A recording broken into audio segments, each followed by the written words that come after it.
La roque Saint-Christophe s'élève comme un défi lancé à l'éternité, un mur de calcaire monumental qui déchire le ciel de la vallée de la Vézère sur près d'1 kilomètre de long. Cette muraille de pierre, haute de 80 mètres, n'est pas un simple accident géologique mais le réceptacle de la mémoire humaine la plus profonde, un livre ouvert dont les pages seraient faites de strates rocheuses et de poussières millénaires. Son origine remonte aux temps immémoriaux, au Crétacé supérieur, il y a 90 millions d'années, par le dépôt de sédiments marins formant cette paroi cognacienne à la structure faite d'un empilement de couches de dureté inégale.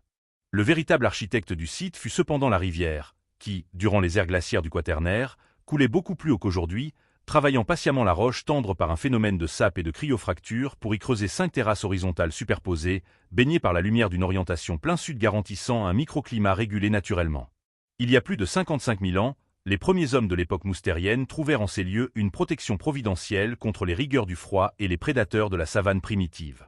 Contrairement à l'image d'Épinal de l'homme des cavernes s'enfonçant dans les ténèbres, l'homme de Néandertal puis celui de Cro-Magnon vécurent en pleine lumière sur ces balcons naturels. Ils y installèrent des tentes de peaux de bêtes dressées sous le surplomb, y taillèrent le silex pour fabriquer des grattoirs et des pointes, et y dépecèrent le gibier capturé dans la plaine fertile, laissant derrière eux des lits de cendres de plusieurs mètres d'épaisseur qui témoignent d'une occupation presque ininterrompue. Le passage des siècles et l'arrivée du Moyen Âge marquèrent la transformation de ce refuge préhistorique en une cité fortifiée d'une ingéniosité redoutable. Dès le Xe siècle, pour fuir les raids des Vikings qui remontaient la rivière sur leurs dracars, les populations locales colonisèrent la verticalité. Ce fut l'époque d'un urbanisme unique où l'on pratiquait le piquage pour niveler le sol calcaire et où les maisons étaient suspendues entre terre et ciel. Les bâtisseurs taillèrent des milliers de mortaises carrées pour y insérer des poutres de chêne massives traitées au goudron de pin, créant des extensions en encorbellement et des maisons à plusieurs étages dont le rocher constituait le mur de fond indestructible. Une organisation sociale complexe s'installa sur ces corniches vertigineuses, où plus de 1000 personnes fourmillaient dans un microcosme hiérarchisé. La vie quotidienne était rythmée par le grincement des cages à écureuils, ces roues géantes où l'on marchait pour hisser les vivres, les fûts de vin et le bétail depuis le port situé au pied de la falaise. On y trouvait une église rupestre avec son bénitier excavé, une forge utilisant les courants d'air ascendants pour ventiler le foyer, et des cuisines collectives identifiables par les éventails de suie encore visibles au plafond.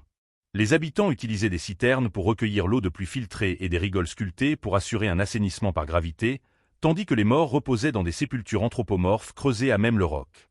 Ce site révèle une maîtrise absolue de la logistique et de la sécurité, car la falaise servait de réflecteur sonore permettant d'entendre le moindre bruit suspect venant de la vallée bien avant l'arrivée de l'ennemi. La défense reposait sur une stratégie passive mais imprenable, notamment au pas de Miraut, un sentier si étroit qu'il condamnait l'assaillant à une progression isolée sous les projectiles, le sable brûlant ou la chaux vive lancée depuis les assommoirs supérieurs. La cité fut un bastion fidèle au roi de France durant la guerre de Cent Ans, tirant sa richesse de la taxe imposée sur le commerce fluvial de la Vézère, véritable autoroute du sel et du vin. Pourtant, cette épopée grandiose prit fin brusquement lors des guerres de religion sous le coup d'une décision politique implacable.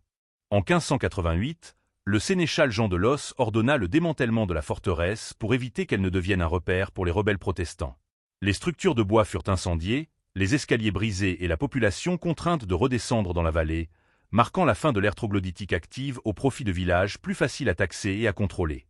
Redécouvert au XXe siècle, le site demeure aujourd'hui un conservatoire de la résilience humaine, où chaque encoche dans la pierre et chaque trait dessus raconte l'histoire de ceux qui choisirent de sculpter leur propre éternité dans la paroi du monde.